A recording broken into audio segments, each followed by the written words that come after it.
Well, hello there, watching the press preview, a first look at what is on the front pages. Time then to see what's making the headlines with Pippa Crerar and Anita Boateng, both with us from now until just before midnight. And welcome to both of you.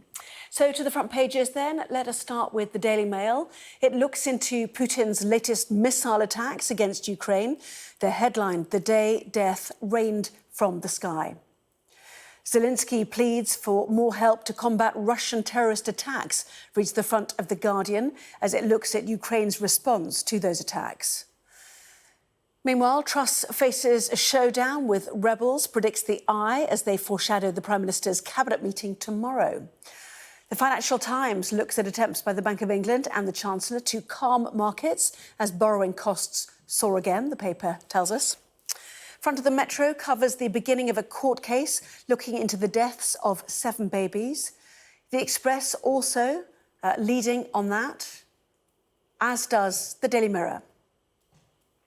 While the Sun also covers the first moments of this court case, as does the Times. And the Daily Star looks at pubs that are offering work packages for people struggling with the costs of working from home. WFP. Now, a reminder, by scanning the QR code you'll see on screen during the programme, you can check out the front pages of tomorrow's newspapers while you watch us. So let's return then to our guests, Pippa Crerar and Anita Boateng. Welcome to both of you. Let's kick off with Ukraine, shall we? Makes the front page, for example, up the top there of the Financial Times, Anita. A horrific day, if you like, for Ukraine after what would presumably be predictable reprisals over the Kerch Bridge attack. Absolutely. And, that bridge was open, to great fanfare in 2018. So it was a huge symbolic as well as logistical victory for the Ukrainians.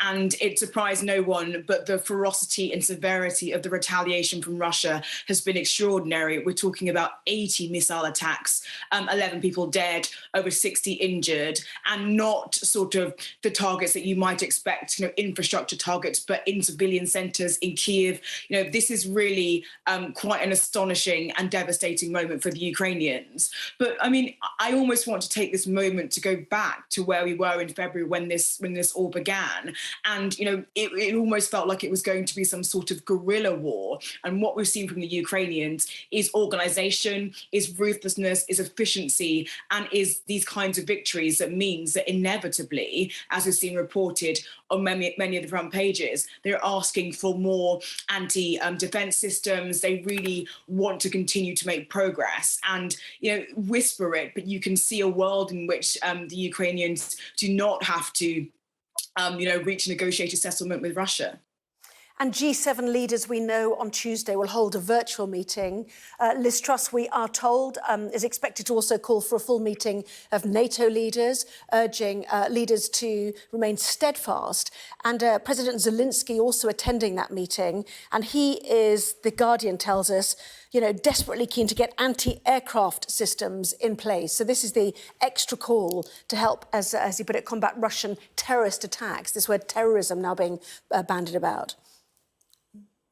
Yes, and as well as this G7 virtual meeting, which he's attending, there's also going to be a session of the United Nations General Assembly, which is probably happening, actually started as we speak, New York being a few hours behind us. And that is due to debate Russia's land grab in the east. So it's another opportunity in the east of Ukraine. It's another opportunity for this to be discussed. But Zelensky, as you rightly say, Anna, is very keen on asking for more anti-aircraft systems. He spoke to Joe Biden today about that, and the Americans have 2 systems which are being sent to Ukraine, but they'll take obviously a few weeks to get there. And if you want to understand why they're needed, today was a perfect example. It's sort of like a different phase now, this sort of retaliation attack for the bridge, a different phase of the conflict, with President Putin suggesting that the targets were all military, energy and communications assets, but the images that we've seen on our screens all day quite clearly showing us that that's not the case. There was children's playground in a park was destroyed, the German consulate in Kyiv was bombed, and a civilian bridge, which was regularly used by families walking over it, busy at rush hour, was also attacked. So these are quite clearly civilian attacks, which is why Kyiv wants the West, wants the rest of the sort of NATO and G7 nations to formally declare that Russia has embarked on terrorist acts. Estonia, I think, is currently changing its legislation to mark exactly that point. But all of these attacks today were obviously by virtue of missiles which were being fired. There was about 80, I gather, right across from not just in Kyiv, but also Lviv in the west of the country and Dnipro in the centre. And the single best way that Ukraine has of defending itself against these attacks is with anti-air defence capabilities, which they don't have enough of yet. So I think we'll expect President Zelensky asking for more of that sort of support tomorrow. And he will be expecting Western nations, which have obviously contributed militarily quite significantly so far. Britain's already said it's going to do at least £2 billion worth more of military equipment next year and military supplies. Specifically, he'll be asking for those sorts of systems in order to help defend civilians in Ukraine. Yes, and you're right, the UN General Assembly has already begun debating on whether to demand that Russia reverse course on annexing those 4 regions of Ukraine. The Daily Express, let's just look at that, has an interview by the look of it with the Foreign Secretary James Cleverly, who told the Express, we will see this through to the end. He had held a call with his Ukrainian counterpart, Dmitry Kuleba. And Liz Truss also, the appalling attacks on civilian areas in Kyiv and elsewhere are a clear sign of Putin's desperation. The dramatic front page, or middle pages there rather, in the Express. But let's move on to Liz Truss, shall we? Anita, the Eye, Truss faces a showdown with rebels, back into cabinet and more tomorrow and Wednesday. Facing what exactly, do you think? I sort of suspect this might be less dramatic than the Eye's front page suggests, because it's going to be pretty much, getting back to usual. So meeting the 1922 backbench committee, meeting cabinet. This is what you would expect after conference and getting back into the swing of things. But there is no denying that these are challenging times for the Prime Minister. We've had, the huge turmoil, I would say, in the markets following the mini budget and, the reversal over the 45p tax during party conference. And I think her speech was broadly commended and broadly very much welcomed, particularly in the hall, and there was significant support there. But this nevertheless remains a very challenging moment, and where she needs to ensure that the party is foursquare behind her in order to see her through the next few months. Well, the Eye is indeed dramatic, suggesting that she will hold crunch meetings with groups of backbenchers to try to dampen the next wave of rebellion. Michael Gove tells the Eye he's determined to continue to speak out. A think tank warns Kwarteng he'll have to cut departmental budgets by 15% if he wants to balance the books. This presumably is the IFS, the Institute for Fiscal Studies, expecting their assessment overnight, even though the OBR's assessment, Pippa, has been brought forward, as the FT tells us borrowing costs have soared again. I mean, it's not that pretty for the Chancellor or the PM, is it? It's not. And I think what's worth remembering is that while last week we were all sort of caught, the Conservative Party was convulsions of febrile infighting, and it was quite astonishing some of the sort of public statements that cabinet members were making over various policy positions, a real breakdown of discipline right at the top of the party. Everybody was sort of saying, well, this is all in one place, all in Birmingham, and the minute we sort of get back to Westminster, things are going to calm down. Well, you know what? That's not going to happen, because there was actually only really a handful, dozens of Tory MPs in Birmingham last week, and they're all at Westminster. And let's not forget that Liz Truss didn't win the sort of majority of support amongst Conservative MPs. In the last round of their voting, she only received less than a third, actually, of support, of MPs supported her. And she has further antagonised them, not just with some of these U-turns and this sort of policy, really quite radical policy decisions, despite the fact that many of them feel that she doesn't have the mandate for it, but also by virtue of that reshuffle, which she packed her cabinet and sort of the senior ranks of her government with with allies, therefore, further angering some of those MPs that were already feeling pretty fed up. So, this is going to be their first opportunity. It's just her second cabinet, let's not forget, because we've obviously had this conference recess. It'll be her second cabinet when she meets her MPs tomorrow, her cabinet tomorrow. And then on Wednesday, it's the 1922 committee. And we've heard a lot over the weekend about how she's going to be going out and sort of meeting MPs in the tea rooms and trying to convince them, meet them in small groups, try and win them over to her policy. And I think, that their policies, and I think that is really all she can do at this point, is try and get those MPs on board, because they're really not in a happy place as Westminster returns tomorrow. And there's a lot of announcements coming up with supply side reforms in the coming weeks, before even that what was we described as a medium-term fiscal event, fiscal plan. There's a lot of possibility for things to go very wrong politically for her before we even reach that point. And it's really quite a dangerous moment for her.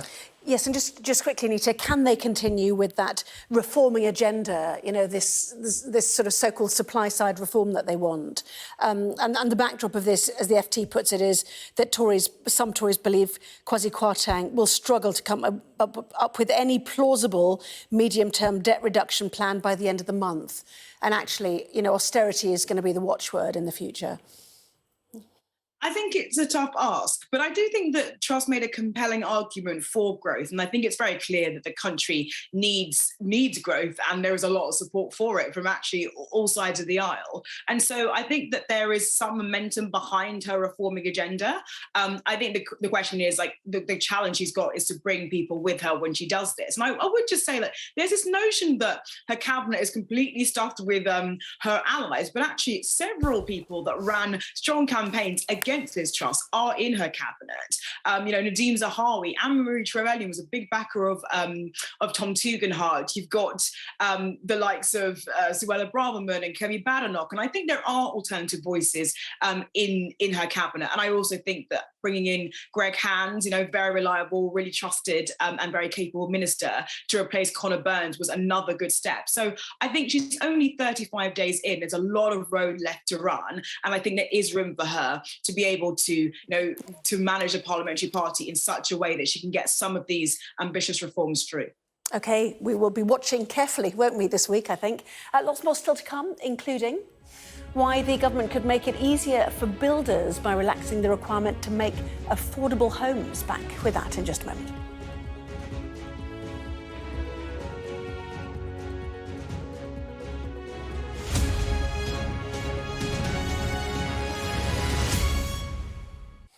Well, welcome back. You're watching the press preview. With me once again, the political editor of The Guardian, Pippa Crerar, and the broadcaster and former Conservative special advisor, Anita Boateng. Welcome back to both of you.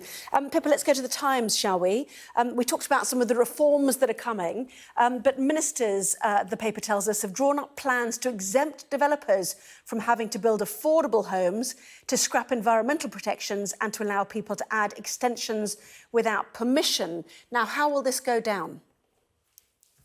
Well, this is the latest in a long line of supply-side reforms which the government is planning. It's all about deregulation to boost growth. And this, I don't think, will be any less controversial than some of the other proposals we've seen.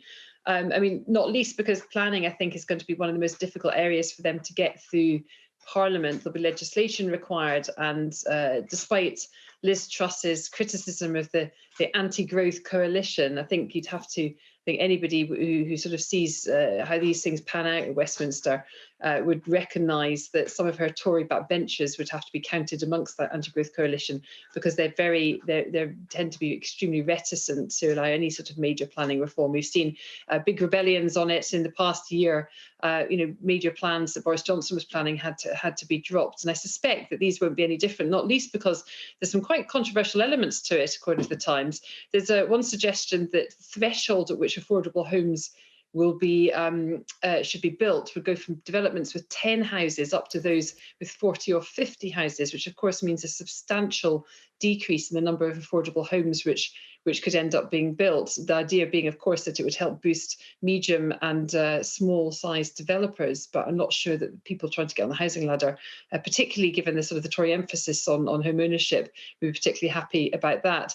And then another sort of particularly controversial one would be Michael Gove, when he was in Simon Clarke's job previously as Levelling Up secretary, was bringing in a manifesto commitment, which was to ban no-fault evictions. So when landlords decide, for whatever reason, maybe they want to put up the rent, or there's any other reason that they want to get rid of particular tenants, they don't have to give them any reason. They can just kick them out. Okay, Pippa, I just want to... sorry to interrupt you. I just want to squeeze another quick one in. 40 seconds, if you don't mind.